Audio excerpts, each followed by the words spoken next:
Hello, mayong buntag mga kamusikero. So aduna kitay tanom diri nga tugas so dako na guys.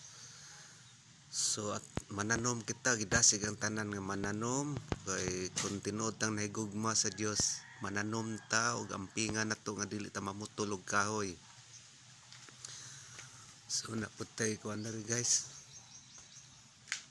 Tambis na putay bijabas diri. So natay mga tanom sa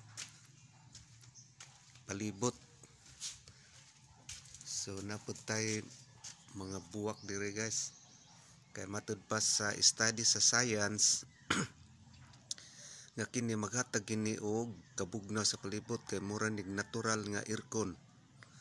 So matag dahon ni mubuga ni og kabugnaw. So atong ampingan ang atong kinaihan guys, di ta mamutol, sa mananom tag mga kahoy, mga prutas para bugnaw ang atong kalibutan, makatabang ta sa kabugnaw.